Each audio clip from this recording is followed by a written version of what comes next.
दुनिया के सभी आलसियों के लिए बहुत बड़ी खुशखबरी है। अगर आपको एनलाइटेंड होना है तो कहीं जाने की ज़रूरत नहीं है।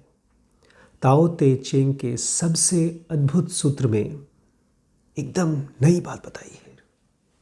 बहुत पुराने ज़माने में, एंशिएंट दिनों में, और आजकल भी बहुत से गुरुज ये समझाते हैं, ये मानते हैं कि आप अलग अलग जगहों पे जाएं, वहाँ पर बैठकर ध्यान करें, गुरुओं को सुने और आप बहुत जल्दी एनलाइटेंड हो जाएंगे। आजकल के बहुत फेमस मास्टर्स आपको अपने आश्रमों में बुलाते हैं। वो कहते हैं कि यहाँ की ऊर्जा स्पेशल है, ये जगह आपको एनलाइटेंड कर सकती है। ये कोई नई बात नहीं है, ये बहुत पुरानी बात है। एंशिएंट टाइम से ऐसा होता रहा है। लेकिन ताओ को जो समझते हैं, जो मास्टर्स रियलिटी को समझते हैं, वो ये जानते हैं कि ताओ कहाँ से निकलता है, उसका सोर्स कहाँ है। आपके अंदर, आपके अंदर, कहीं कहीं ना कहीं आपके अंदर, यहाँ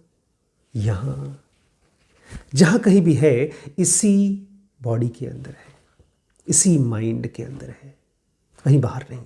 और इसीलिए एक ताओ का शिष्य, एक ताओ का योगी पागलों की तरह भटकता नहीं है दर दर, मंदिरों में, मस्जिदों में, पहाड़ों में, गुरुद्वारों में, गुरुओं के पास जा करके। उसको कोई ज़रूरत नहीं कहीं भटकने के लिए। इसलिए वो आलसी होकर के अपने घर पे बैठ जाए, और ज़्यादा आलसी बन जाए, एक कदम और गहरा आलसी। हाथ पैर तो आप हिलाने को सीख चुके हैं एक आलसीपन में। अपने हाथ पैर को आपने पूरी तरह से हिलाना बंद कर दिया है अपने आलसीपन में, लेकिन मन के हिलाने को रोक पाएंगे अपने आप से? ये फिजिकल वर्ल्ड बहुत लिमिटेड है, खिड़की की तरह है। चाहे सूरज को देखें, चाहे समंदर को, चाहे आसमान को, वो सब खिड़कियां हैं। ताओ को देखने के लिए खिड़कियां हैं, बड़ी बड़ी खिड़कियां हैं। लेकिन खिड़की से आप ताओ को नहीं देख सकते, क्योंकि खिड़की का जो फ्रेम है वो आपकी विजन को रोक देगा। सत्य को किसी विजन के थ्रू, किसी फ्रेम के थ्रू, किसी कंडीशनिंग के थ्रू नहीं देख सकते। इसलिए एक साधु अपने विजन को, एक सेज अपने विजन को अंदर की तरफ मोड़ लेता है। ये मत पूछिएगा कैसे, हमारे अंदर होता है इनर विजन। जब एक साधु अपनी आंखें बंद करता है, वो अंदर जाता है। जब एक साधु अपने विचारों को देखने से मना करता है, उसमें इन्वॉल्व होने से मना करता है, उसके साथ बकबक करने से मना करता है, वो अंदर देखता है। जब एक विचार का घोड़ा उसको बाहर ले जाता है, उसकी आंखें उसको बाहर ले जाती हैं, उसके कान उसको बाहर ले जाते हैं, वो उन पे बैठने से इनकार करता है। और इस तरह से वो अंदर की विजन की तरफ जाता है, अंदर की ऑब्जर्वेशन की तरफ। कभी न कभी तो वो हो जाता है, कभी न कभी आपके साथ भी होगा। दुनिया में जिस किसी इंसान ने भी बाहर को छोड़ा, बाहर की चीज़ों को छोड़ा, बाहर जाने वाली चीज़ों को छोड़ा, वो एक ऐसे मिस्टिकल पॉइंट पे अंदर पहुंचता है जिसकी विजन इनफाइनाइट है। इन आँखों से हम कितनी भी दूर देख सकें, कितनी भी दूर देख सकें, एक लिमिटेड चीज़ें देख सकते हैं। बहुत दूर हो सकता है, दूर तक के सितारे देख सकते हो। हमारे पास टेलीस्कोप्स हैं जो कहते हैं millions and billions of light years तक देख सकते हैं, जहाँ तक रेज जाती हैं, लाइट जाती वहाँ तक। लेकिन वह इनफाइनाइट नहीं है। वो हमारे अंदर के विजन के कंपैरिजन में एक लेश मात्र भी नहीं है, उसका 0.1% भी नहीं है। सेजेस ने देखा इस चीज़ को कि अंदर से जब आप कुछ देख पाते हैं, उस देख पाने की कोई सीमा नहीं है उस बाहर के कंपैरिजन में। इसीलिए ताओ ने लोगों को स्पिरिचुअल बना दिया। वहीं पर हमारे विज्ञान ने क्या बनाया? लोगों को मटीरियल बना दिया, जो चीज़ों के पीछे भागते हैं। जब आप बाहर देखेंगे तो क्या देखेंगे, क्या पकड़ेंगे? जो चीज़ हाथ से पकड़ सकते हैं, अपनी आंखों से पकड़ सकते हैं, अपने कान से पकड़ सकते हैं, इससे ज़्यादा क्या मिल जाएगा आपको? लेकिन ताओ कहता है ये तो टेम्पररी है, ये तो ख़त्म होने वाला है, इसलिए इनको इस्तेमाल मत करो चीज़ों को परसीव करने के लिए, देखने के लिए। इसको इस्तेमाल करो। ये क्या कह रहा है ताओ? यहाँ क्या है? एक नया इंटरफेस। हम लोग आजकल कंप्यूटर में क्या यूज़ करते हैं? Graphical user interface, GUI। बस एक छोटे से मोबाइल के ज़रिए हम दुनिया के किसी भी कोने में जा सकते हैं, किसी से भी बात कर सकते हैं, वीडियो चैटिंग कर सकते हैं। इन आँखों से नहीं कर सकते थे। एक छोटे से इंटरफेस के ज़रिए हम ये काम कर सकते हैं। यहाँ पर भी एक डायरेक्ट इंटरफेस है हमारा उस डिवाइन फ्रैगमेंट के साथ, उस ताओ के साथ। जैसे इंटरनेट है वैसे ही हमें किसी को देखना हो अमेरिका में तो हमें इन आँखों से नहीं देख सकते। हम इन आँखों से फ़ोन देखेंगे, फ़ोन से उसको देखेंगे। लेकिन अंदर के लिए तो आपको आँखें भी नहीं चाहिए। डायरेक्ट परसेप्शन होता है जो किसी भी तरह की फिजिकल सेंसेस पे डिपेंडेंट नहीं होता। ताओ को देखने के लिए, सुनने के लिए, महसूस करने के लिए, जानने के लिए और इवन पाने के लिए कोई भी फिजिकल सेंसेस की ज़रूरत नहीं पड़ती। और इसीलिए एक ताओ का योगी, एक ताओ का साधक, एक ताओ का कल्टीवेटर कहाँ सीखता है? जहाँ है वहीं। उसको किसी मंदिर में, किसी पहाड़ पे, किसी आश्रम में जाने की ज़रूरत नहीं है।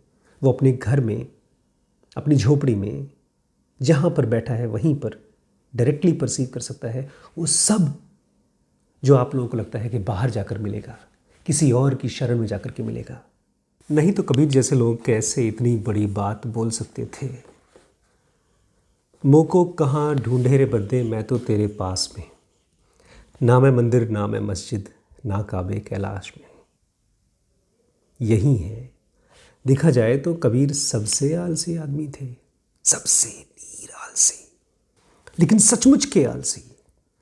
एक विचार का मूवमेंट नहीं था उनके मन में।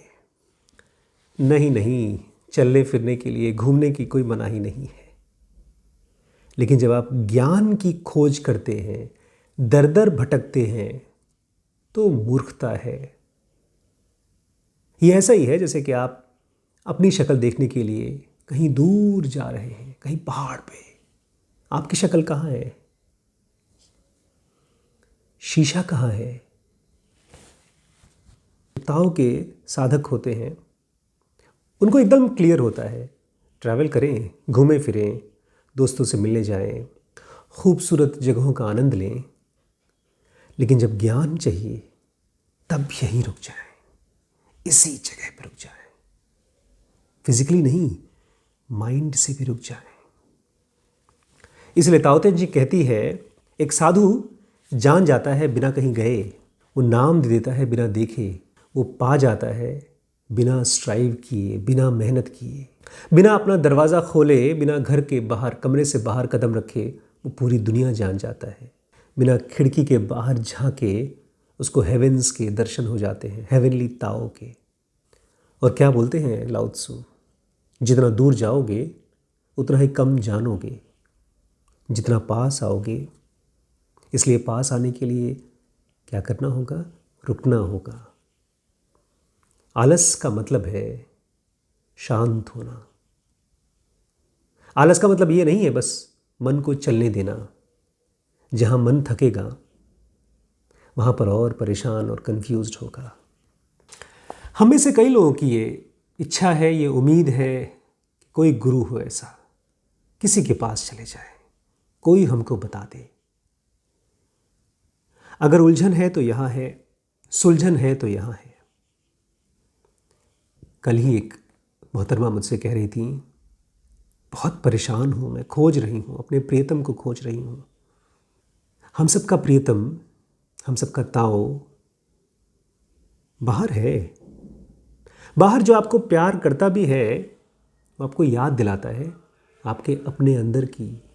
आपको अभी भी लगता होगा कुछ करना पड़ेगा, देखने के लिए कुछ करना पड़ेगा, पाने के लिए कुछ करना पड़ेगा, सुनने के लिए कुछ करना पड़ेगा। क्या अभी भी लगता है? कहीं जाने का मन करता है? बैठ जाइए, आराम से बैठ जाइए। जब शरीर बैठता है तो मन भी आराम करता है। आराम करने तो दें।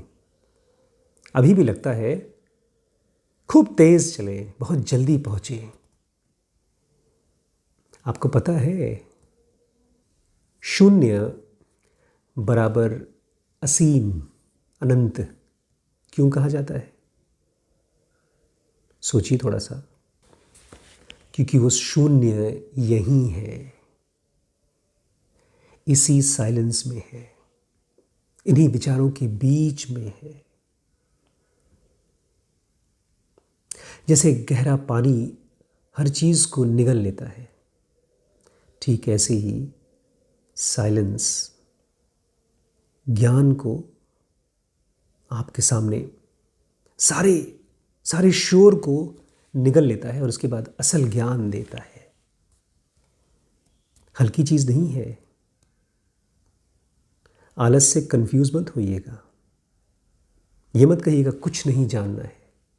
जो जानना है वो यही है, किसी और के पास नहीं, कभी और नहीं, इसी मोमेंट पे, इसी जगह पे और इसी इंसान के अंदर, कहीं बाहर नहीं।